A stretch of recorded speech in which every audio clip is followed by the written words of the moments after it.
Are you having a hard time figuring out what to get Dad for Father's Day? You should check out Row 1 Brand's Vintage Pictorum Gallery. They have America's best sports art.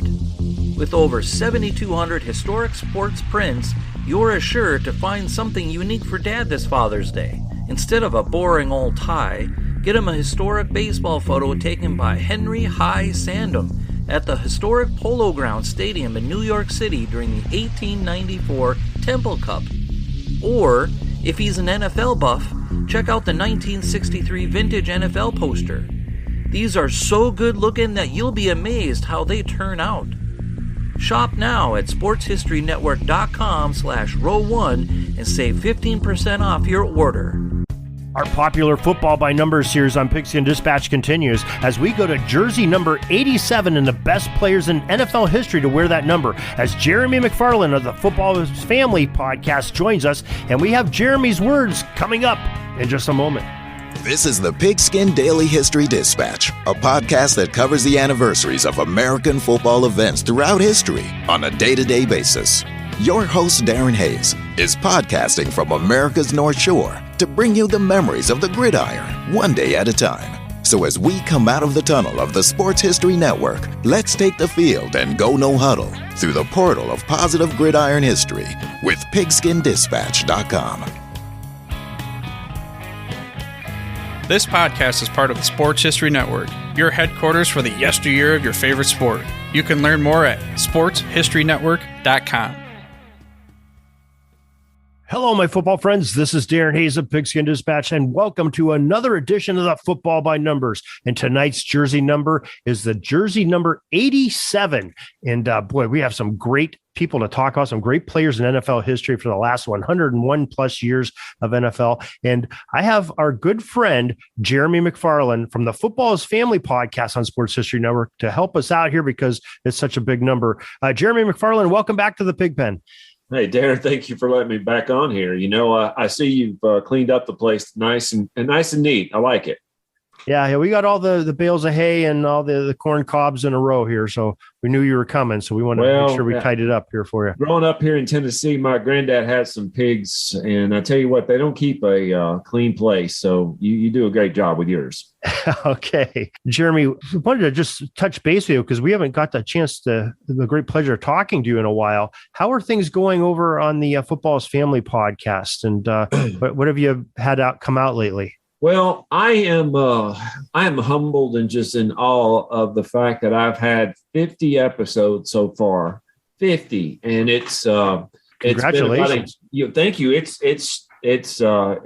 gone by really quickly, and I've enjoyed every bit of it. The last one we had was we talked about the 1947 Steelers. It's a guy that you need to get on your show. You would enjoy it. And then the week before that, or the time before that, we talked about the flood that hit us just 3 weeks ago here in Waverly. And you know, we're looking at having some in the next little bit, having somebody come on and talk about fantasy football. So we've got some things coming up in the pipeline. Yeah, I listened to that 1947 Steelers episode you had on about a week ago. Yeah, that was pretty good. That guy was real entertaining. I never would have thought of anybody writing about the 1947 Steelers, but he really made a really compelling case for them, and pretty interesting. Well, I'm getting the book hopefully in the next few days, so I'll let you know what I think about it. But you know, I'll give it to the Steelers. It's okay to read a book about the Steelers. It is.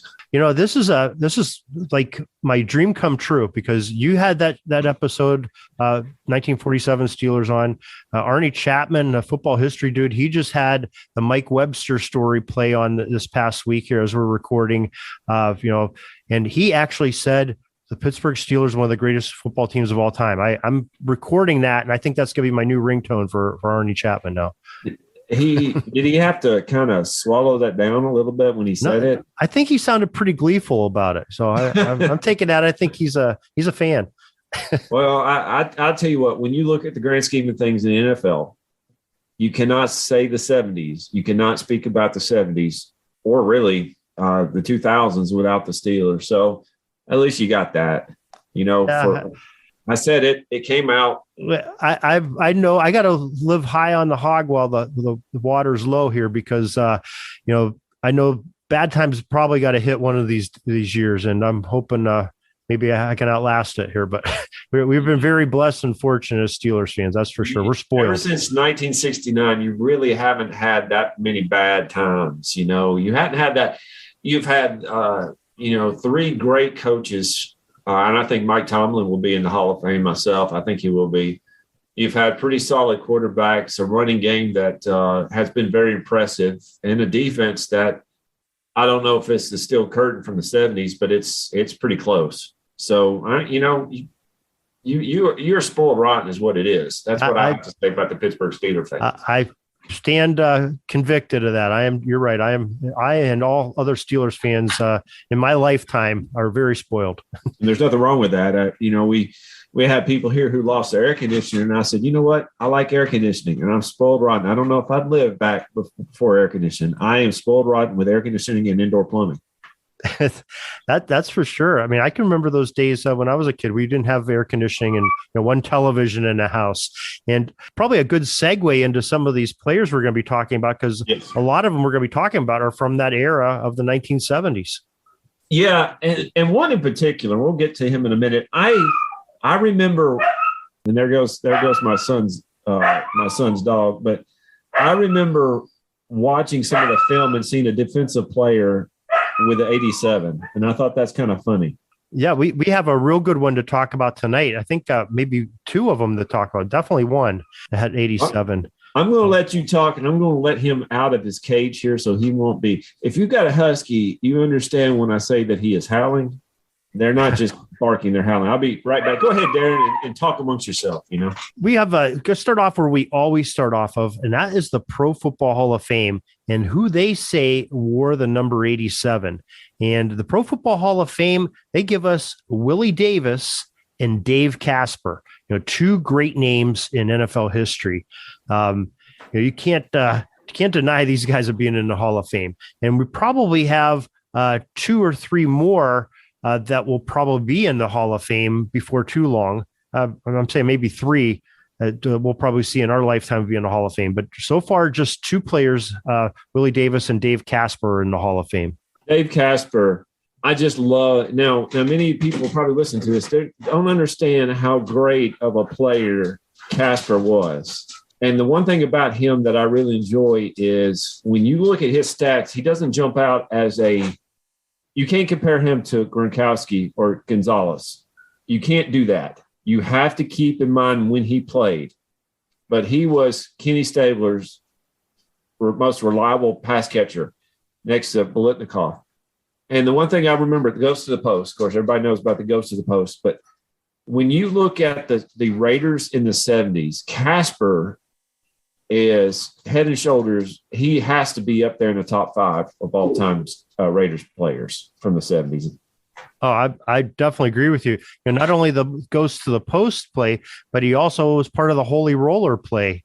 Even his good parts, this great. Now that Holy Roller play hurts my head even thinking about it now. How in the world did they not see that Kenny Stabler purposely pushed that ball forward? It wasn't a rule that you couldn't do it in particular. I mean, it was like very on the outskirts of being, shady. Well, what did Al Davis say? Rule number 1, cheat. Rule number 2, look at rule number 1. I don't know if he quite said that, but they definitely pushed the line quite a bit. They did. Raiders did, and was part of their mystique, and still their mystique. They loved wearing black, and just like the old cowboy movies. The good guys wear white, the bad guys wear black, and they personified that. They loved to have that personification, and they played. They came to play. They hit hard. And they had some tough players like Dave Casper to do it. Now, when you say that, I think when you're saying he doesn't compare, Dave Casper doesn't compare to Gronkowski and Gonzalez and Antonio Gates, but I mean the hardware and the way he was celebrating the NFL, he is up there. He went 5 Pro Bowls. I'm saying that if you were to look at the stats, okay, see, I have right here. Let me see if I can pull it up here. Rob Gronkowski's stats just for right now. Gronk has, as of right now, he's played 10 seasons. Of course, many of his seasons have been cut short because of how he plays. He has been targeted, according to ESPN.com, 872 times. 566 receptions for 8,484 yards and 86 touchdowns. Now, that's insane. Now, you might see something different, but that's what I have right now. And then you have to also consider playing in the playoffs. Now, if you were to look at Casper's, let me pull up Casper's stats. You can't just look at him and say, well, he doesn't, him and Gronk are not in the same boat. Casper had, according to Pro Football Reference, in 147 games, he has 378 receptions for 5,216 yards.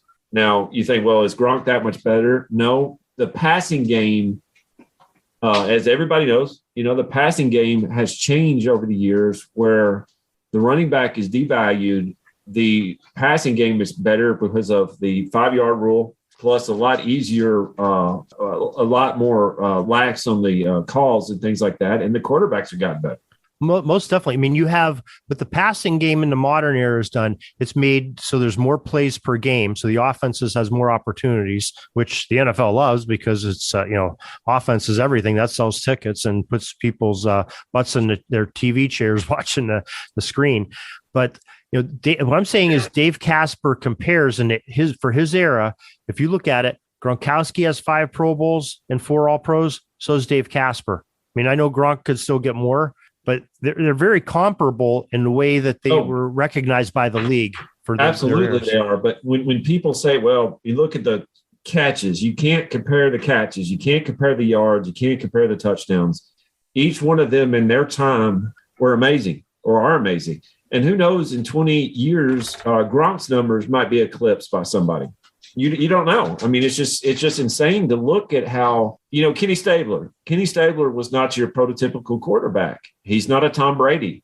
But for what he did in his time, he won. And I would say the same thing for somebody like Dave Casper, who many people probably don't know who he is, but they really should, because you can't really talk about the history of the 70s, especially without saying Dave Casper. Most definitely. He and the Raiders were such a force for so many years, that whole decade of the 70s and late 60s, even when they were in the AFL, and the early 80s. I mean, it just carried on. They were, when you talk about dynasties, they were just in it every single year. Oh, absolutely. Fighting tooth and nail, and many of them against my Steelers. And I'll tell you this, the Steelers, if there is not another reason why people out there dislike the Steelers, your Cowboys fans and your Raiders fans from the 70s know that they would have had more Super Bowls if it wasn't for the Steelers. Just keep that in mind, Cowboy and Raiders fans. It's because of Darren Steelers that you don't have as many Super Bowls. just saying. Well, I take pride in that, though. I know you do. I would too. It doesn't hurt my feelings at all to hear you say that. He's like, yeah, what's your point, But I'll tell you what, Dave Casper, and the reason why he's called Ghost of the Post, if you don't know, it's Casper the Friendly Ghost. Dave Casper is one of those guys I think needs to have more attention. But I've got another guy that I want to bring up, and if I could do that right now. Sure. And I got him right here. I had to go up to my office to get him. And I'm holding in my hand a Kevin Dyson bobblehead. And I have right here, Aaron, a book that I had to dig to find. It's the Tennessee team, of pictorial history, the Titans. Kevin Dyson is the man who ran back the Music City Miracle. That's right. Yeah. He is also the man who caught Steve McNair's last pass in the Super Bowl and was 1 yard short. And when I looked up Kevin Dyson's stats, his stats are not going to blow you away. They will say that he is the same height as Mike Jones, who tackled him. And I thought, well, that's actually kind of funny that they would mention that. But and I'm going to make sure you can hear me right here. Kevin Dyson, most of the Titans running a team back when he was playing had nothing to do with the pass. It was Eddie George. But Kevin Dyson had a year where in 99 he had 54 receptions for 658 yards and 4 touchdowns. Overall, he had, according to Pro Football Reference, it's 2,300 yards and 18 touchdowns. Not necessarily what you would call jaw-dropping, but for me, Kevin Dyson will always have that place that I remember what he did for us. I can definitely tell everybody in your world down there's got real excited since I talked about it. I'm hearing, all kinds of growling and cheering from the Titans fans down there going on. So things are going on real strong in support of Kevin Dyson. They are very excited about Kevin Dyson for some reason. I think once you got that bobblehead out, that's all the activity started here. But we don't, Kevin Dyson will not probably be in your top 10. He only had about a 5 or 6 year career, but he is doing good work right now in Nashville. And in fact, one of the things that I enjoy about him is that he is very much he's active on Twitter, and he does pay attention when people mention him. So, hey, I'm happy to hear about that. That's one of those things I like about people like that who recognize what fans like them. Yeah, that definitely. He was a great player. I mean, I don't think he got much of the credit that he should have when he was playing, because maybe it's because his career was so short, but he was effective when he did play. There's plenty of players that only played a few years in the league for whatever reason throughout history, but the ones that were really effective, you remember, and Dyson's definitely a name I remember. And it's been 20 years since he's played. Yeah, his problem was he played alongside a guy named Derek Mason. And Derek Mason was a 5-star athlete or 5-tool athlete before we really thought about somebody like, a Devin Hester, somebody like that. But Kevin Dyson, I just wanted to throw him out there. I'm going to represent the 615 here. And and I just want to throw him out there. But, when you look at people like that, but there's one guy, if I could bring him up right now, Darren, that I enjoy, and I love watching him play. Sure. Now, sadly, he passed away just a few years ago. Dwight Clark. Yes. Now, most definitely. What I say about Dwight Clark is this. He was not the fastest guy, nor the most athletic guy. But the one thing that I enjoy watching about him is that if you threw it in his area, he didn't drop passes. I mean, I think he really showed off that number 87 when he caught that pass in the NFC Championship game from Montana to sort of propel the 49ers into their dynasty. Yeah, and if you don't know what that is, I believe it's called the catch. Yes, it is. And the one thing I love about this is Joe Montana, if you were to watch that play, Joe Montana is falling backwards. And I believe he had Ed Tuchel-Jones, and I can't remember the other one. But he had two Cowboys bearing down on him, and he falls backwards and tosses the ball. And the reason why he did that is he knew where Dwight Clark would be. It wasn't that he knew that Dwight Clark he had that much trust and faith in Dwight Clark to put the ball right where his hands would be. And he also knew how high Dwight Clark could jump. Now, he's kind of like me. You could put a credit card underneath my jump, and you can measure my jump from that. But for that moment, Joe Montana had that much trust in a guy named Dwight Clark, who was actually, I believe, drafted before – I think he was drafted before Montana was. So he had the chance to see Dwight Clark play, but he had that much faith to know that at the last play to beat the Cowboys, that Dwight Clark is going to make that reception. Yeah, that is one of those plays that's probably forever be in controversy, because you have one side that's saying, and even Montana says, no, I intentionally threw it to that position. And it sounds like just like what you're saying here. And you have those that are saying, Montana was throwing the ball away and, just didn't do it well enough, and Clark happened to be there and made a great grab. I mean, either way, I don't care how it happened. It happened, and a guy caught the ball for a touchdown and put his team in a Super Bowl. And like I said, it sparked that franchise into a dynasty. Now, if I remember correctly, Darren, I might be off on that. That was in 1981. Yes. That season, again, according to Pro Football Reference, he had 85 receptions for 1,105 yards. Those were unheard of at that time. That type of play, that type of catching and receiving yards were pretty much unheard of. And not only did Dwight Clark do it, but he also made sure that Joe Montana had – it takes a lot for a man or anybody to have that much faith in another person to throw the ball up and know that there's going to be a guy there to catch it. And that tells you who Dwight Clark was to Joe Montana.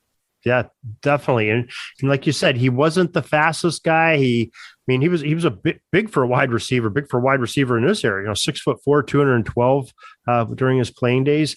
But he wasn't a speedster, but he ran good, solid routes, and he was where he was supposed to be when he was supposed to be. And that's a great thing for a quarterback to know. When you have somebody that's going to be there and be dependable, like you said, that's outstanding for a quarterback. And he really fit the mold, just like the rest of those pieces on the 49ers offense, that West Coast offense that Bill Walsh had. It was very dependent upon, people doing their jobs. And Dwight Clark definitely did. Absolutely. I guess maybe another player that we'll talk about, and we got to talk about, Willie Davis. And Willie Davis is our other Hall of Famer that we have on here. And he, just like Dave Casper wore the jersey for 11 seasons. Willie Davis wore 87 for 10 seasons.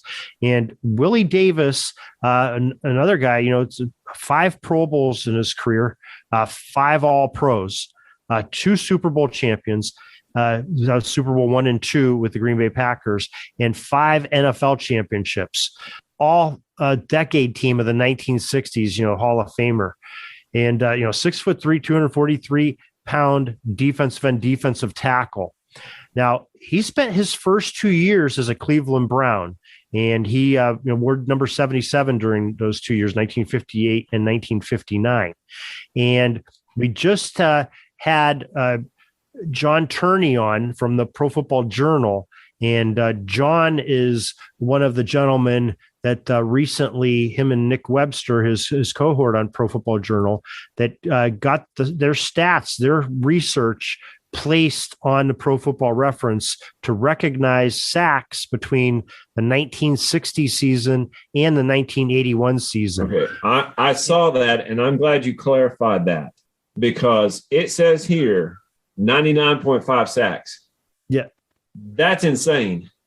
It certainly is. And that's without the 2 seasons for Cleveland. Yes. Because as John Turney, when I just had him on the other night, he said, that's what their project is right now. It's their white whale. They're trying to grab the same things, the same game books and any game films, which are really sporadic for the 1950s in the NFL, to try to get sack totals and he doesn't know if he'll ever accomplish it in his lifetime or if anybody will, but he's trying to get those sack totals for the 1950s to add on with that great collection they gave us of the, 20 some years that they did recently. And so he's probably well over 100, but we don't know what he did with those 2 years with Cleveland for sure. Well, when you watch Willie Davis, I remember watching a lot of the NFL films of the Green Bay Packers. You can't, it's like with Dwight Clark in the early 80s and with Dave Casper, you can't really write the Lombardi dynasty without Willie Davis. You can't.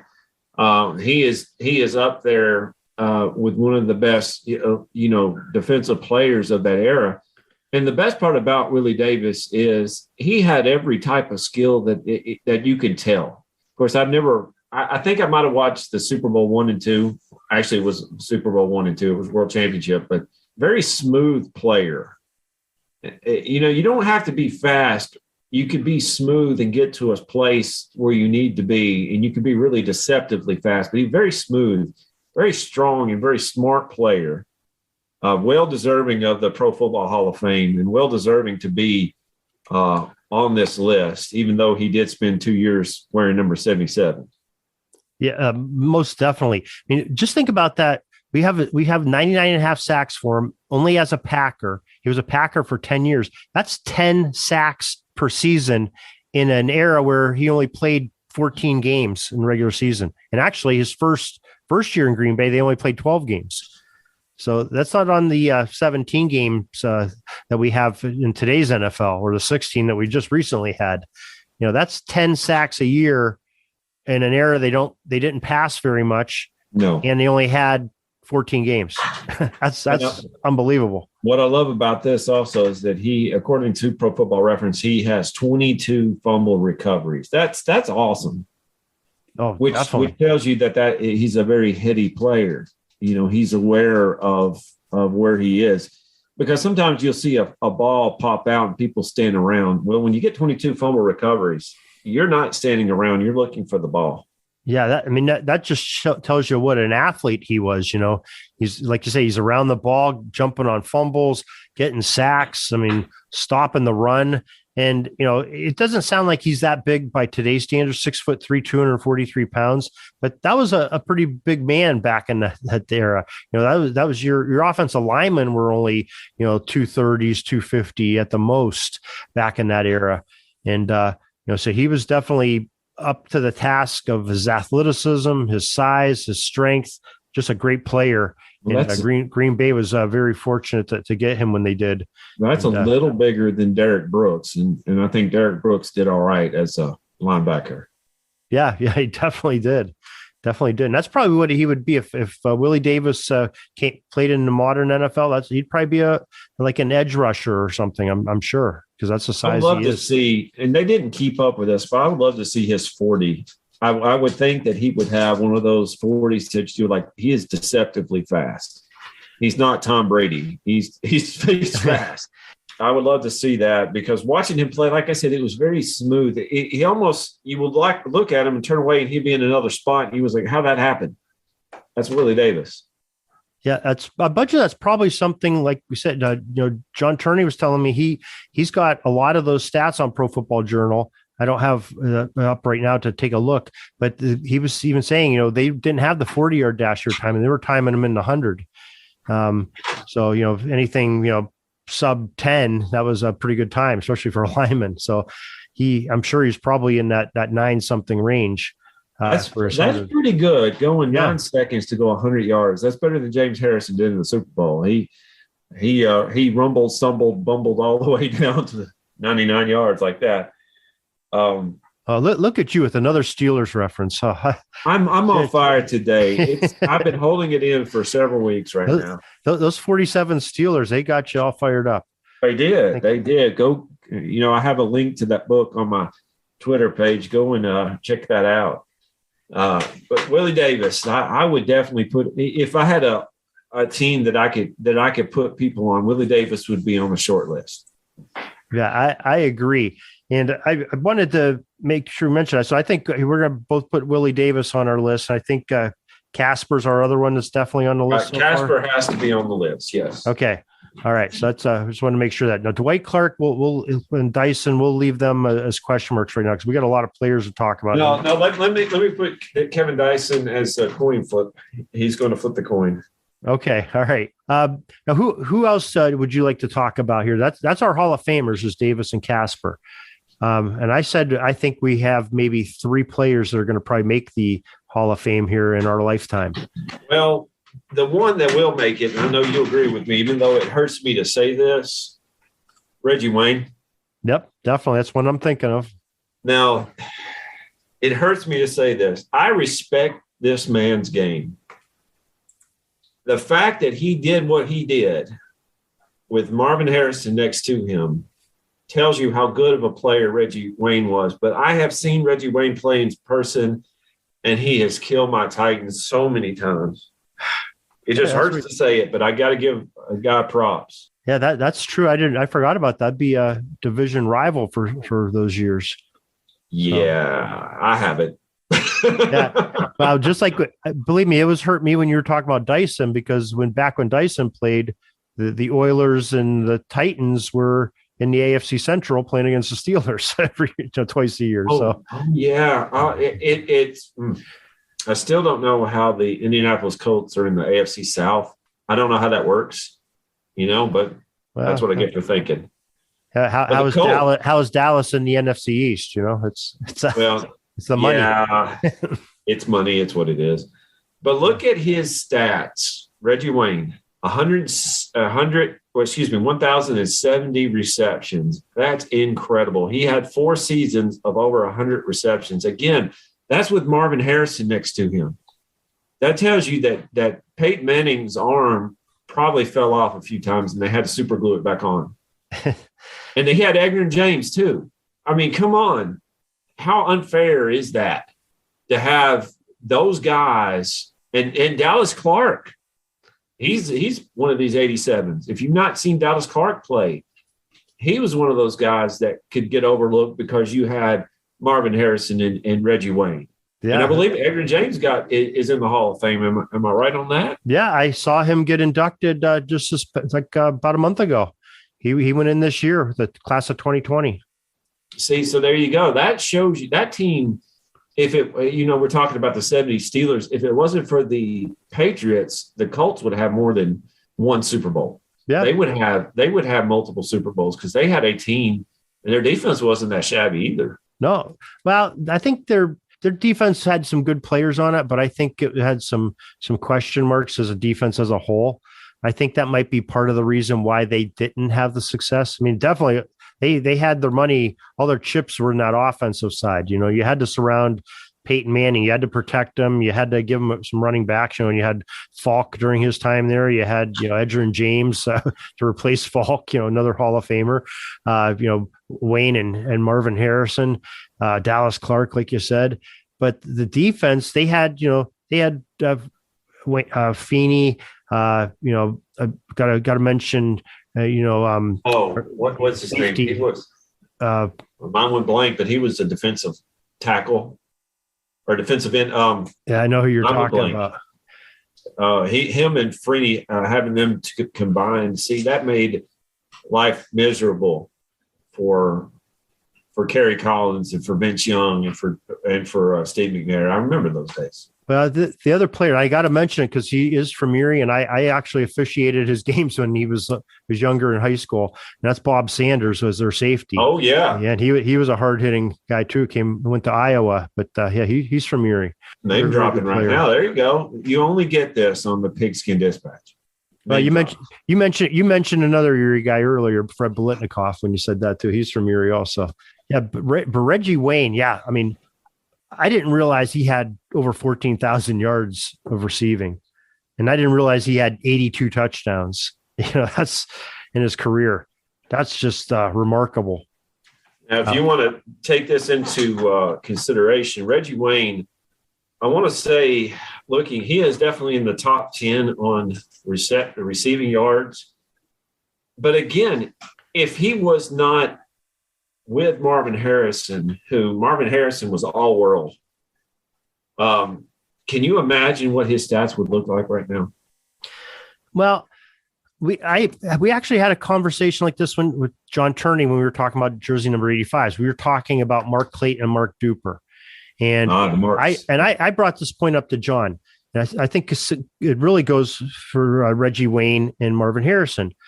I mean, they balanced each other. You couldn't double cover. If you double covered one, the other one's going to be open. And you couldn't play straight man on them. And you had a guy slinging the ball around like Peyton Manning.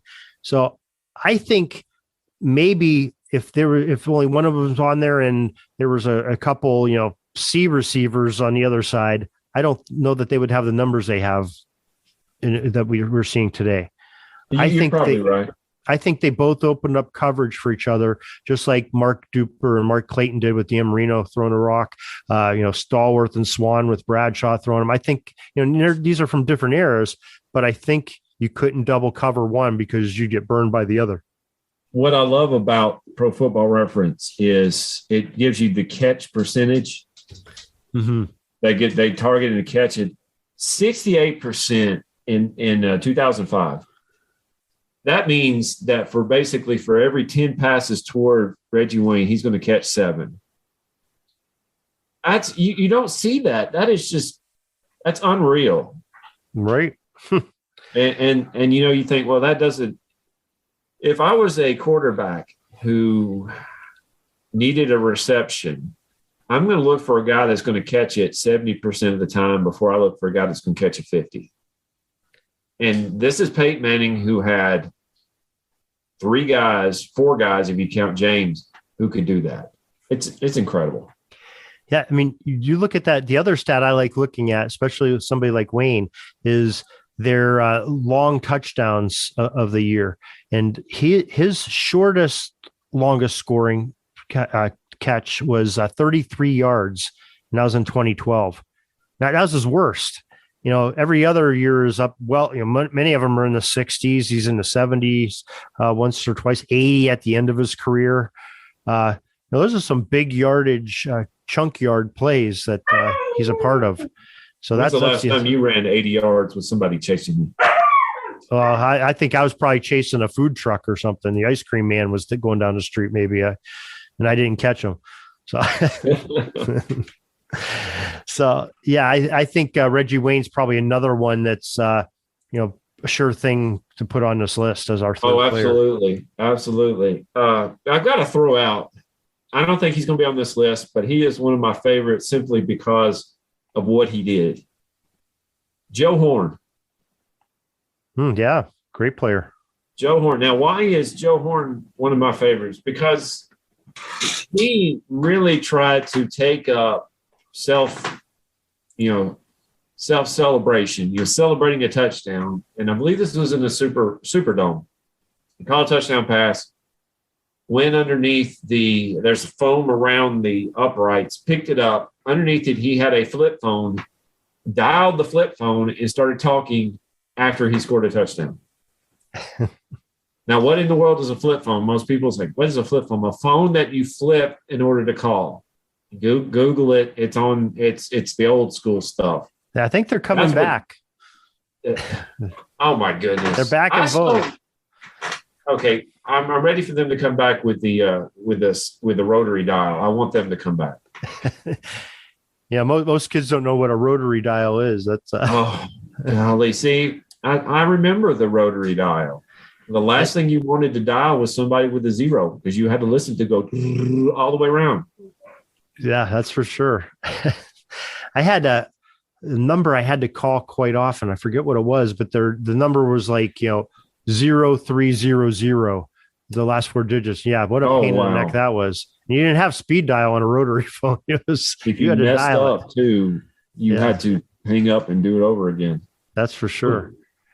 Joe Horn had a solid career. I believe he did. And he could be on the fringe of making this, but when I look at Joe Horn, I think of that one play, and I remember him doing that. And I thought that was pretty funny.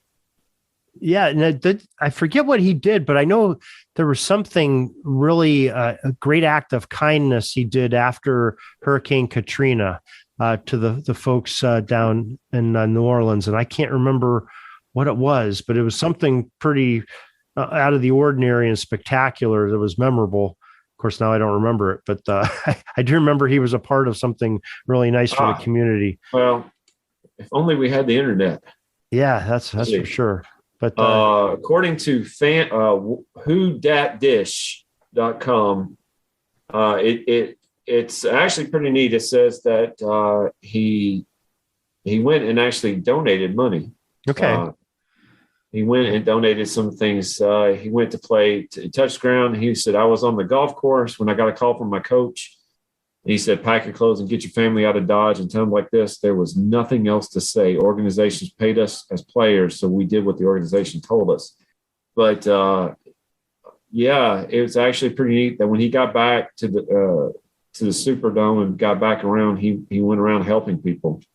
Yeah, that's so I remember that sort of changed, because I always sort of looked at him like with the phone thing. He was almost like a Terrell Owens and Ocho Cinco were all in that same era. And you sit there and you say, okay, these diva wide receivers, they got to do something to, celebrate and get themselves in trouble just to get attention.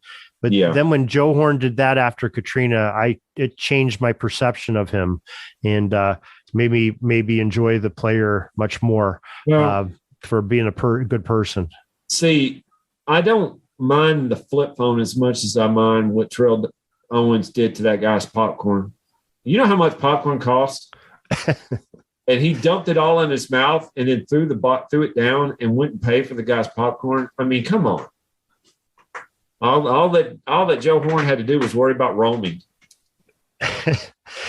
Well, I was talking more like Terrell Owens with the Sharpie, and I think he was the one with the Sharpie, right? He was the one with the Sharpie, and I don't know how you kept it in your sock that long.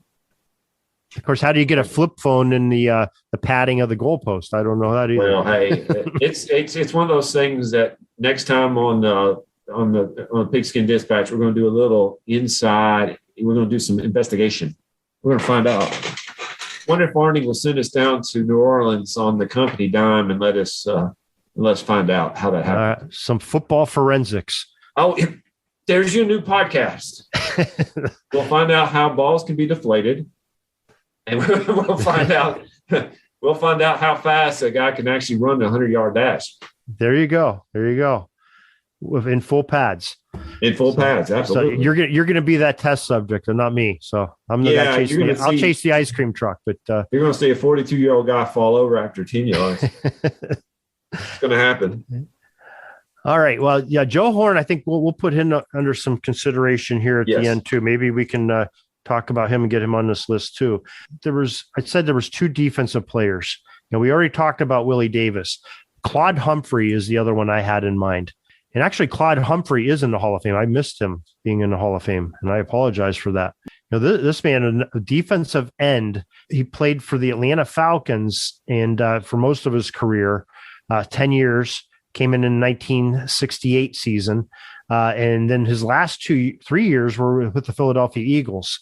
And what this guy had, again, John Turney and Nick Webster have him down for 130 sacks in his career.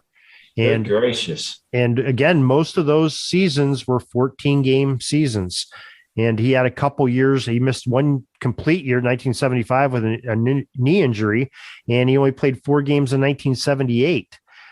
So very productive. And the thing that really amazed me is in his second to last year, 1980. I mean, so he's a 12-year veteran at this point with the Eagles, 15 and a half sacks in a 16-game season. That's pretty good for, at that point, an old timer, on the defensive line. I'm just looking at his awards. It takes up a whole page. Golly. Yeah. Now, see, the problem with Claude Humphrey, of course, I see he was born in Memphis, Tennessee, so represent the Tennessee there. And he went to Tennessee State, where my dad and my sister graduated college from. So there you go. And where Eddie George is now the coach. How about that? That's right. First round, 3rd overall pick, 1968. The problem with Claude Humphreys, he played for the Atlanta Falcons. Now you think, well, the Atlanta Falcons are a pretty solid team now. In the 60s and the 70s, they weren't. The Falcons came into their own, in my opinion, at least, when they drafted Deion Sanders and they started doing the primetime thing. Claude Humphreys, I believe he was on the, what do they call that? The grits defense. Yeah, I think you're right. I think they did call it. The Falcons of the mid 70s weren't too bad though. They had, Steve Bartkowski, and they were a pretty decent team. They didn't make it far into the playoffs, but I know they had some playoff runs during those things. Let's take a look at, of course, they don't have any playoff games listed for Claude Humphrey, so maybe they didn't. Well, they did. Yeah, I'm sorry. Here they do. Here it is. No, that's fine. The only problem with that is if you think about the 70s, the Falcons were not the team that they are now. They really didn't. They didn't put it together until the early 90s. And I'm looking at this. Some of the players that they had were not. They just don't jump off the page at you. And if I remember correctly, when did the Falcons start? Was it 1968? I believe it was. Yeah, because they were a battleground. Atlanta was between the AFL and the NFL. Might have been before. Might have been 66. Norm Van Brocklin was their coach in 68. And I remember hearing about Norm Van Brocklin's coaching. He was a much better quarterback than he was a coach. Yeah, and I stand corrected because I'm looking at Claude Humphrey's playoff record. 6 games in the playoffs he played, and they were all with Philadelphia. So Atlanta did not make the playoffs in the 70s like I was thinking. For some reason, I remember Steve Bartkowski, and I remember, Humphrey playing for them. And I remember, they had the red helmets with the black falcon on it. Go back to those helmets. Go back to those. I want them to come back, and I want the old school Seahawks to come back. I like the red helmets. Those were sharp. Oh, they were much better than the black ones. Even go back, if you're going to go back and do the primetime stuff again, please. And make sure MC Hammer is on the sideline. I think the black helmets must have come in like when June Jones was their coach. I think he was trying to change the whole perception of the franchise. And I think that's when they went to all black, is when June Jones was there. Now, look at I'm trying to pull up the 2014 Hall of Fame class and see where Claude Humphreys came in, and I can't really find it. I'm telling you what, if you make it to Walter Jones, okay, Walter Jones, I got the chance to meet Walter Jones in Aliceville, Alabama. If you come into the same class that probably the best, one of the top 5 offensive linemen of all time, you're doing something right. You're doing something right. So hey, my hats off to Claude Humphreys there. Yeah, and I can't believe I missed him being as a Hall of Famer too. I'm usually all over that. So all right, Andre Reed, which was one of the best wide receivers of the 80s and 90s for the Bills, and I'll put one more in there, and Michael Strahan, which I don't think the Giants would have won that Super Bowl without Strahan. The NFL sack leader, I believe, correct? Is this Strahan, or is that Bruce Smith ahead of him? I think Smith is ahead of him, but I'm not certain. I want to say that Strahan might have the single season record. But I remember there was a big thing when Favre sort of gave himself up to Strahan. I was thinking that was for the record. Yeah, that was for the – I remember that. For the single season record, you think that was? For the single season. Okay, Strahan has 141 sacks, and I believe Bruce Smith is 200. Yeah, Bruce Smith is 200. So I don't think anybody – the only one that I think could break it is if my mind went blank. J.J. Watt actually stayed healthy. I think he could have done it. Yeah, I think Al Bubba Baker, I know with these unofficial stats that Turney has, I know he's right in there with him. He's like in the 190s. He's real close. Now, Darren, educate me. How is that going to work? Is this considered unofficial? Yeah, they're unofficial, and John says he's fine with that. He just wanted the pleasure of being able to honor these players in an era that didn't have the stat. And he says he doesn't ever expect to see it become an official stat by the NFL. And it was his labor of love to get this done. And him and Nick Webster, they teamed up, and they were at the Pro Football Hall of Fames. They were at organizations headquarters and getting every game book and film that they could get their hands on of NFL films. Chris Willis helped them out a lot. Chris does a lot of contributions to the Pro Football Journal too. And they just really all dug their heels in, and just this tremendous task that we get to enjoy sitting here talking about these guys. I respect that. Keep up the good work, fellas. Yeah, that most definitely. Okay. So we have, talked about some good players here. Those now are 3 Hall of Famers. I'm going to say we've got to put Claude Humphrey in there too. It's our 4. Okay, so far I have Dave Casper, Willie Davis, Reggie Wayne. Would you agree with that? Reggie Wayne. That's our 4 that I have on there so far. And Claude Humphrey. Now I have one that I'd like to suggest. Okay. Keenan McCardell. Oh yeah, great player. 11,373 yards and 63 touchdowns. I remember him playing for the Tampa Bay Buccaneers, the San Diego Chargers, and a little bit for the Washington Redskins. But most of the things I remember was when he played for Jacksonville with Mark Brunell. That team from 96 to 2001 were just amazing. And in fact, Jacksonville probably should have made it to the Super Bowl a couple of those years. That's the team in 96 that I remember beating my Broncos on the team that I thought could just dominate the Super Bowl. And they should have. The Broncos should have won 3 in a row. Jacksonville came into Denver and beat the tar out of them. He did that for a span of 5 or 6 years, just playing at a high level. Keenan McCardell was just an amazing player. Yeah, he most definitely was. Now, I had to be tortured with this guy because, McCardell played 4 years with the Browns in the Steelers division. And then when Jacksonville came in the league, they were in the AFC Central, and he tortured us there for another 5 or 6 years that they were in the same division.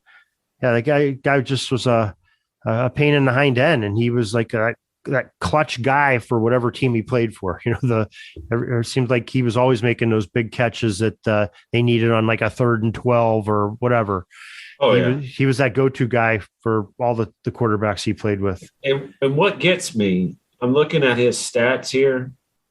You don't play from 1992 to 2007 without being in insane conditioning. That's amazing. That is definitely true.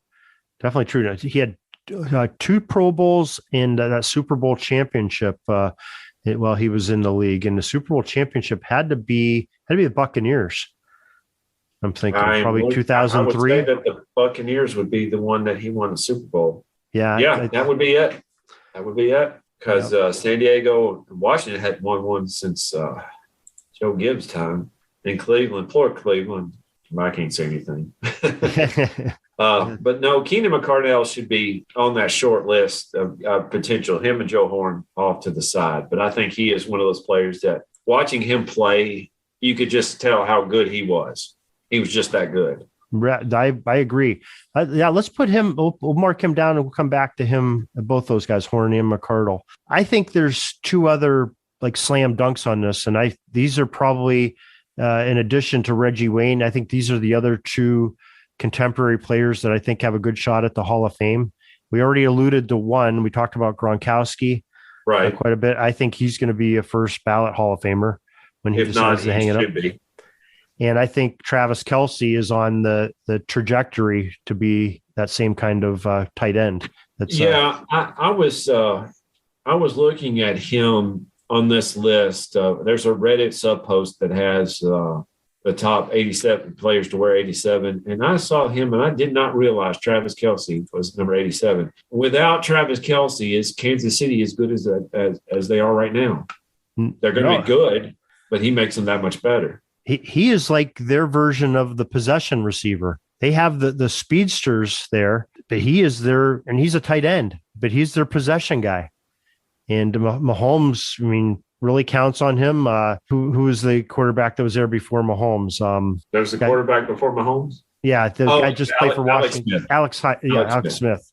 Yeah, he was a go-to guy for Alex Smith as well. The guy has 6 Pro Bowls under his belt so far, 3 All-Pros, Super Bowl championship, lost another Super Bowl just recently, all-decade team of the 2010s, and he's still, he's only been in the league since 2013. It's almost unfair about how some GMs can do that, and then some GMs, picture Marcus Russell first overall. Think about this. He is only had 2 seasons of his NFL career where he wasn't in the Pro Bowl. That's unfathomable, wow, to me. And he's still going strong. If Mahomes plays like he is right now, there's no reason for Kelce to even think about, take pay cuts, take the hometown discount. You're going to win some Super Bowls. We can win more. The one guy that I would like to bring up, he won't be on this list, but Ed McCaffrey. Right. Yeah, he a great player. Ed McCaffrey is one of my favorite players of all time.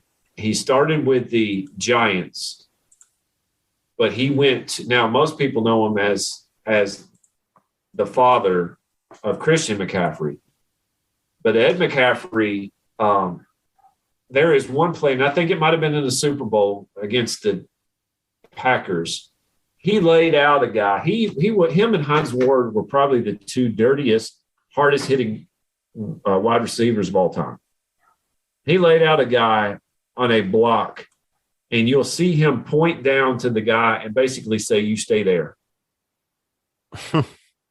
Ed McCaffrey was the original Wes Welker. He was the guy that would go over the middle and get just nailed. He was small, but John Elway, he was kind of like Dwight Clark. John Elway knew where he would be because he was such a good route runner. He had such good hands. He was dependable.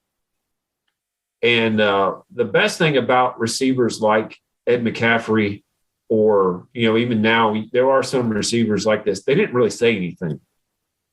They let the plays show how good they really were.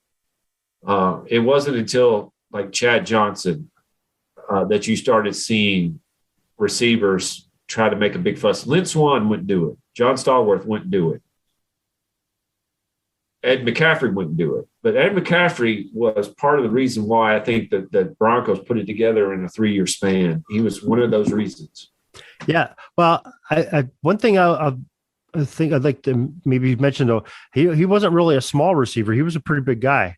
He was 6'5", 215 pounds. Okay, I was thinking of something different then, but his size. You start comparing. I'm thinking, man, I'm always picturing this long, lanky guy going down there and having those. No, you're right about the height. I apologize for that. For going over the middle, 215 pounds is not big. No, but he was tough as nails. That's absolutely he was. And the precise routes that he ran, especially when you have somebody like Elway firing a ball to you. And that what do they call it? The Elway tattoo or whatever. The Elway Y. Yeah, that's it. Yeah, if you haven't heard that, Elway threw the ball so hard that if you caught it on the tip of the ball, it would leave an indentation in your hand, and they called it the Elway Y because it looked like a Y. Yeah, and I think, as a matter of fact, they had one of the episodes of Peyton's Places. He was the guest on Peyton Manning's program, and Peyton Manning asked him, even at the advanced age that Elway's at, to throw one and give him the Y on his hands, and he did it to Peyton Manning too. He's probably he's got to be 60 years old, I would think, by now. He had to put some Bengay on his arm after that. It happens, guys. It happens when you get older. Things hurt. You're laughing, but Elway anyway, that's for another day. But if it wasn't for McCaffrey, Rod Smith, Shannon Sharp, Terrell Davis, one of my all-time favorite players ever, John Elway wouldn't have his 2 Super Bowls, but Elway put it together those last 2 years, and McCaffrey was part of the reason why he did it. I totally agree. Now, I guess a couple other receivers. I've got probably 3 more that I know we definitely got to mention. One of them is Mushin Muhammad.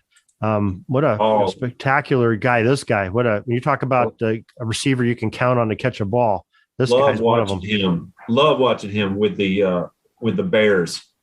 Oh gosh, when Cutler went to the Bears, I think they might have had a year where they played together. Just even watching him before that. There goes the dog. Muhammad was such a good player that you didn't have to worry about him dropping anything. Yeah, I think he really put Jake Delhomme at Carolina on the map too.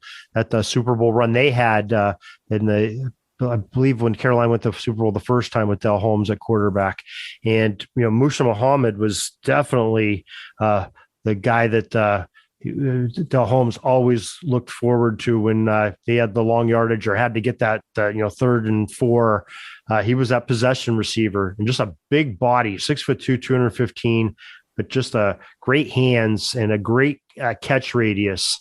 I'm not sure what the length of the man's arms are, but they have to be exceptional. 860 receptions in his career, 11,438 yards, 62 touchdowns, 2 Pro Bowls and 1 All-Pro for the man they called Moose. Now there is a trivia question that you can stump your friends with.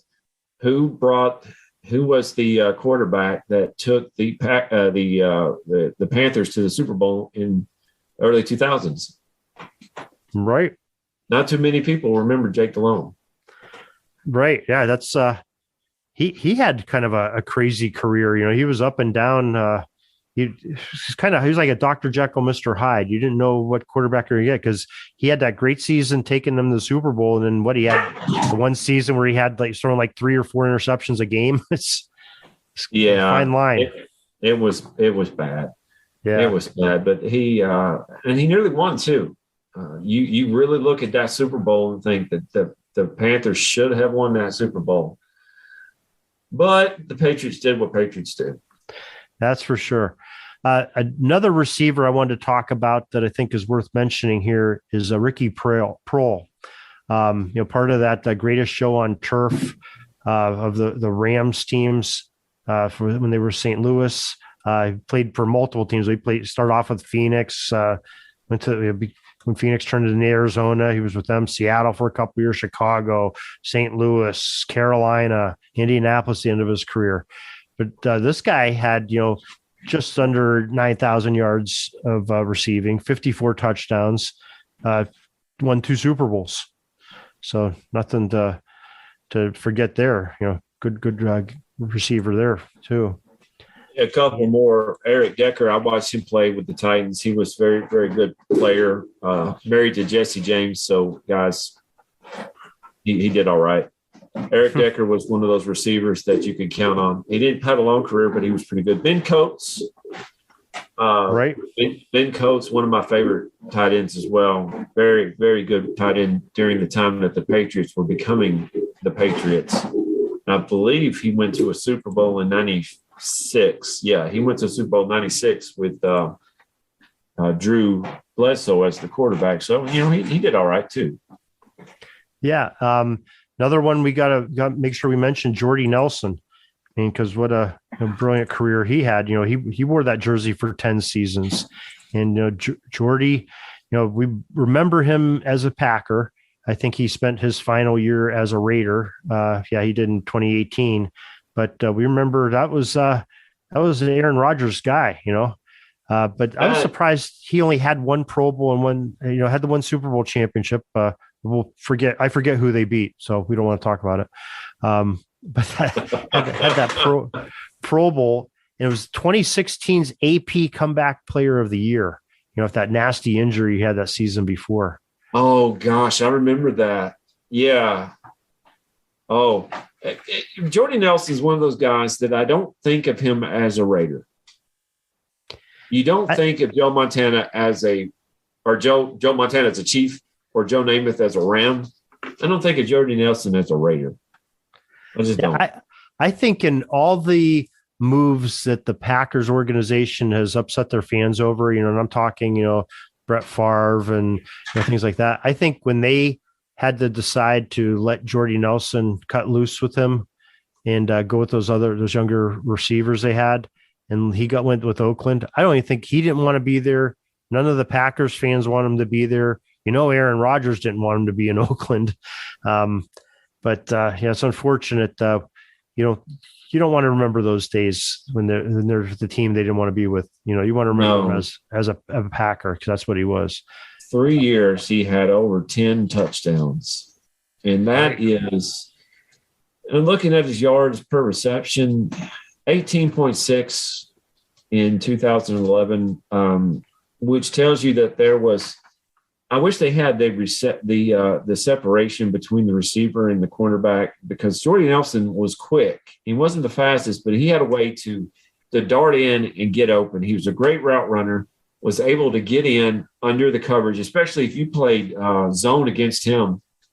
Jordy Nelson was one of those guys that could find an opening in the zone. He knew where the holes were, the weak parts were. So if you're looking at 18.6, that's a first down a pop. You want to know why Aaron Rodgers didn't want him to leave. If you give up 18.6 yards of reception, that's pretty harsh. Yeah. He averaged, 10 years, 72 touchdowns. That's over 10 touchdowns a season. And his first 3 seasons, he only had a total of 6 for his first 3 seasons. And in Oakland, he only had 3 touchdowns. So it's those years in between, when you're leading the league with 14 touchdowns in 2016 and you're comeback player of the year, 13 the year before that, 15 touchdown receptions in 2011. That definitely draws some attention to you. And you had another real nice player, Jordy Nelson, at the wide receiver position. Let me put you on the spot here. Okay. Jordy Nelson's not a Hall of Famer. I get that. You get that. He is a really good Hall of Famer, but not a Pro Football Hall of Famer. Do you believe that you have to take a man's entire career into consideration, or do you take, say, 4 or 5 years of his height into consideration when looking at somebody for the Hall of Fame? You know what? I don't know what puts you in the Hall of Fame. I don't know, some people say you got to be a good player and you have to have the Super Bowl rings. And I think that's true in some cases. But there's great players that don't have Super Bowl rings that are in there. Just ask anybody from the 1970s Vikings teams in the Hall of Fame, or the 90s Bills teams, no Super Bowls, but, or Dan Marino. But I don't know that they have a set criteria to get people in. because I think there's probably a lot of players that are not in the Hall of Fame. I can think of probably 5 or 6 right now that are probably better players than some that are in the Hall of Fame, in my opinion. Put Ken Riley in the Hall of Fame. Yeah, I agree. He's one of the ones I'm talking about. Jim Marshall needs to be in the Hall of Fame.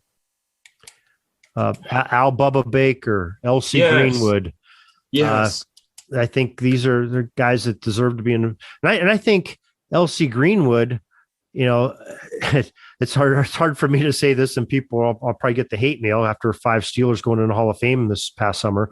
But L.C. Greenwood, I think, is slighted because he has so many other of his teammates that are in the Hall of Fame. I mean, there's a lot of Hall of Famers that run that defensive team with him. And then you go to the offensive side, there's a lot of Steelers from the 70s in the Hall of Fame. I think that's sort of against him. I think Ken Riley's slighted because the team he played on was not a very good team. I think he wasn't, they weren't on television every week. And the sports writers, who I believe are the main voters for the Hall of Fame, they didn't get to see him every week. Al Bubba Baker played an era where they didn't celebrate the accomplishments by statistics of a defensive lineman. I think that's some reasons why these guys aren't in, but it's time to get some of these players that played longer than 30 or 40 years ago, just like they did for the 2020 class. They only did it because of Centennial, but they need to make a move and get some of these players on there while, we've lost some of them and they'll never see themselves getting the gold jacket on, but there's still some Riley, Ken Riley died last year. Right. I think L.C. Greenwood passed also. He's another one, we just got to get these guys in there while they can enjoy it and their families and their fans can see them put that jacket on and get, the bronze bust. And you look at these guys. Dave Casper is in the Hall of Fame. Was he the best tight end at that time? He was top 5, easy. But with the Raiders, how they played, they were on TV a lot. You're right about that. Willie Davis, the Packers were football in the 60s. They were. And you look at Claude Humphrey. Claude Humphrey came about in a time where football started to pick up steam, especially in the South, because college football, if you go below Kentucky, it's college football. This is not a pro football area. It's college football. Claude Humphrey came into a college football built era. I mean, you're looking at Georgia, University of Georgia. If you go into Georgia right now, I know from my family down there, they're not Falcons fans. They're Bulldogs fans, and they like the Falcons. But Claude Humphrey came into a situation where he was playing on a team that weren't getting the attention. They were new, but it's a Bulldogs world. And then even in Atlanta, they shared the limelight with a Georgia Tech team that actually, I believe in the 60s was pretty good, or could have been. I'm not certain about that. In 70s, I believe they were too as well. So there's a lot of things that if you look at, a lot of these men are getting slighted because, well, the time that they were playing, TV. Growing up in the 80s, Darren, you know this as well, you had a game at 12 o'clock, a game at 3 o'clock in Monday Night Football. And you didn't get to choose. You didn't have Sunday ticket. You had to watch what they were going to watch. And what were people watching in that 70s and 80s? You saw the Cowboys play. You saw the Raiders play. You might have seen the Jets play. But you didn't see the Falcons play very much. You didn't see the Bengals play very much. You certainly didn't see the Buccaneers play because they were just plain bad. So a lot of these guys that should get the attention are not getting what they deserve.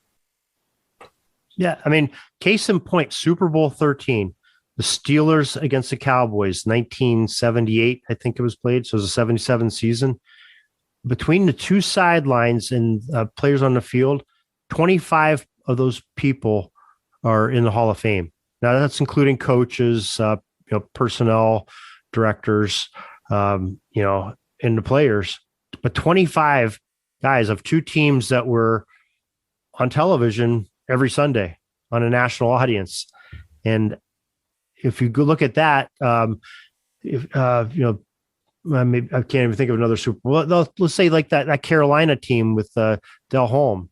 How many of those players are in the Hall of Fame? They didn't really have a national audience all the time, even though they were a very good team. And maybe they'll get one or two players that'll be in the Hall of Fame. Julius Peppers deserves to be in the Hall of Fame if he is not there. He deserves to be. Right. But, they're not going to have players, maybe Muhammad, who knows? But that's what I'm saying. And I think that has something to do with it. And it's unfortunate. But I think that's part of it. And it's just human nature because that's who we watched. And the sports writers are people just like us. That's who they watch. And especially back in the 70s before, NFL Ticket and, the internet, you didn't know some of these players, especially West Coast. I mean, I only knew the Raiders. I really didn't know the other teams and players on the other teams on the West Coast because we didn't really get to watch them that often in my market. We had the East Coast teams. We didn't get anybody down here because we didn't have any. I think I might have seen the Falcons play a lot because it was considered a local market in Dixon. But wherever Pat Summerall and John Madden were, that's what we watched. And I'm glad because I believe that we were spoiled back in the 80s listening to those guys go. They were awesome. Right. All right. Well, we got to get, I guess we got to get down to business here. We got to, I can't think of any other players to mention unless you have any that we haven't talked about. I think we have 5. We got 5 that are shoe-ins. Well, okay. Maybe I'm missing the 5th then. I have our 4 that we talked about a little bit. We have Willie Davis. Did you put Gronk in? Oh yeah. Gronk. Okay. Gronk. Okay. Yeah, definitely. Okay. We'll put Gronk on. So there's our 5. So we have with Gronk, we have Willie Davis, Dave Casper, Claude Humphrey, and Reggie Wayne. Right. Now some of the other ones that we talked and we said under consideration. Travis Kelce is, if you ask me, I would put him in. I would too. I agree with you. So let's put him on a 6. Let's put him in. Now, again, I want Kevin Dyson flipping the coin. He is there in my heart. Kevin, you're there. Okay. But then you have Joe Horn and Keenan McCardell. And what do you think about those two fellas? Well, I'm sort of on the fence about Horn. I think Keenan McCardell, I think definitely should be on there. Well, I agree with you on Keenan. Joe, I just love his flip phone. That's all. That's the big thing. I think so. Yeah, we'll come back to Horn here, but I think McCardell. I think Muhammad should be. I mean, that's one that I would say. I mean, with his statistics that he had, I think, I agree. So that takes us to 8 if we put him on. Okay, now we get into what I'm thinking is probably a bunch of guys that are sort of in the same boat. And I think, Dyson's in there. I think Horn, like you said, Dwight Clark, interesting. Do you take Dwight Clark for that one play and say that the history you made makes you one of the top 87, number 87? I would probably also say, McCaffrey, Jordy Nelson, Ricky Prohl.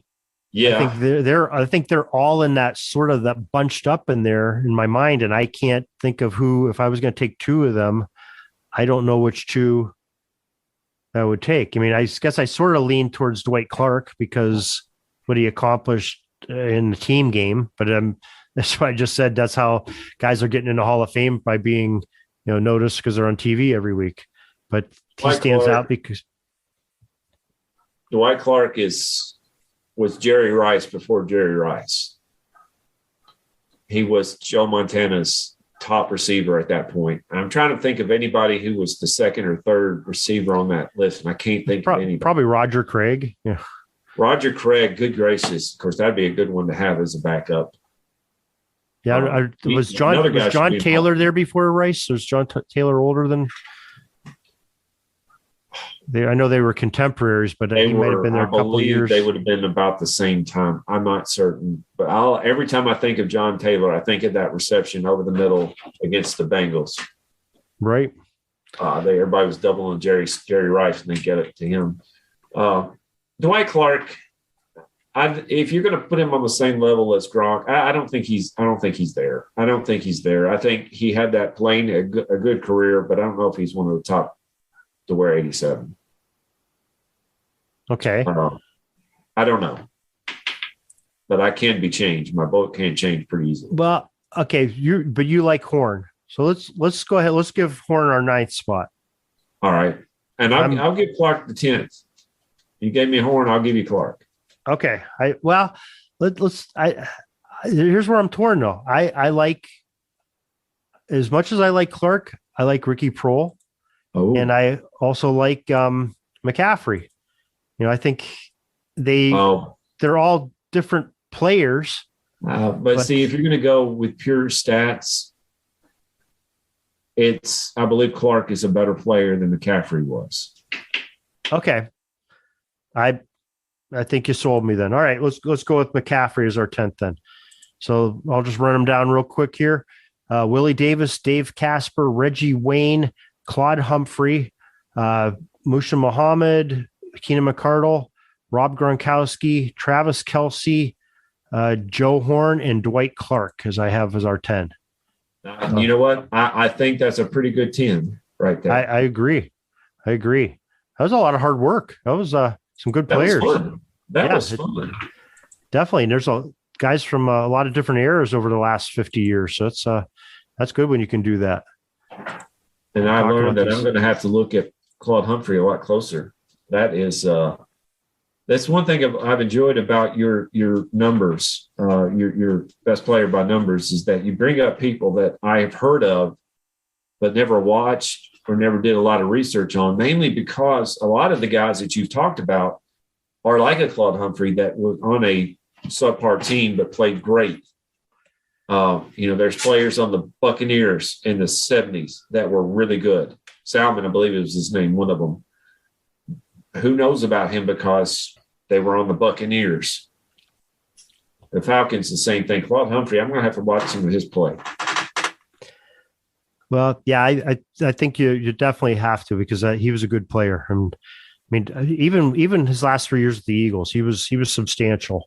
And I'm glad he was in the Hall of Fame. You know why I don't have him under? The Pro Football Hall of Fame doesn't recognize him as a number 87, and he wore the number for 14 years. That's weird. Well, somebody made a clerical error.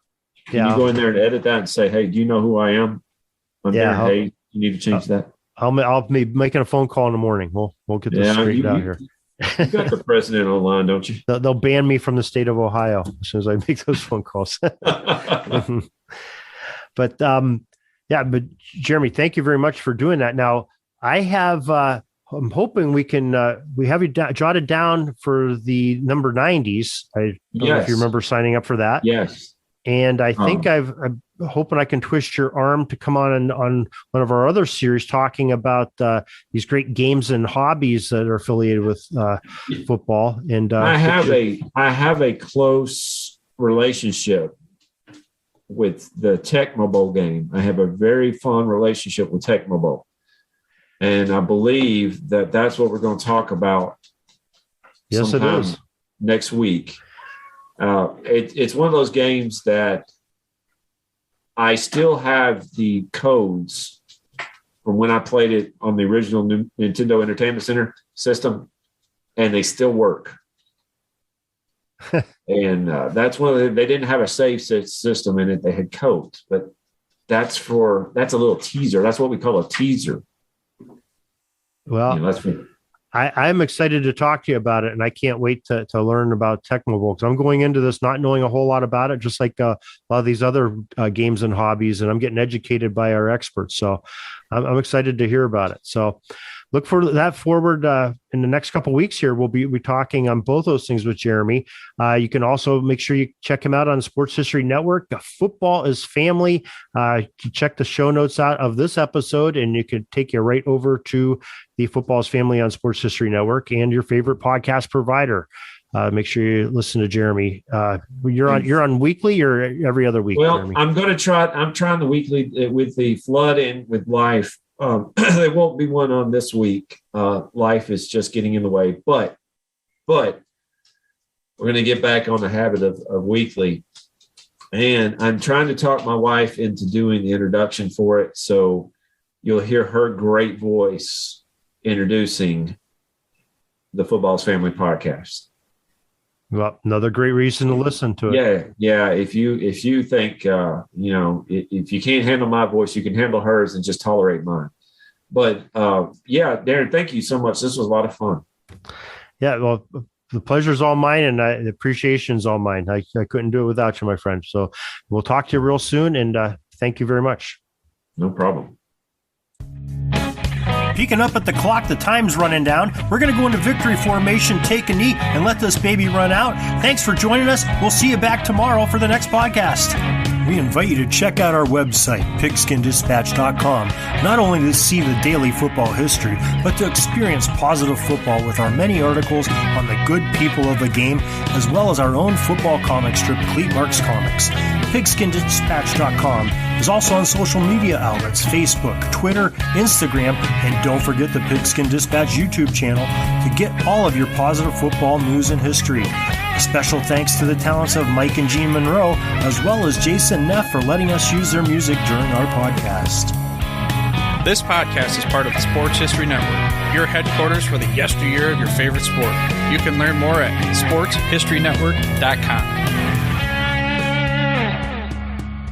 At the Sports History Network, we're all about sports yesteryear, and so we're so pleased to introduce you to Row One, an online memorabilia gallery and shop that brings your sports history to life anywhere. The Row One gallery includes over 5,200 gorgeously reproduced prints of team posters, game program covers, game tickets, advertisements, and more in baseball, pro and college football, pro and college basketball, and more. And any gallery item may be printed in a variety of sizes on wood, metal, canvas, acrylic, or poster paper. And in Row One shop, check out the thousands more of unique items with the retro and historical designs dating back to 1876, including t-shirts, long sleeve shirts, phone cases, mugs, blankets, pillows, towels, and even shower curtains.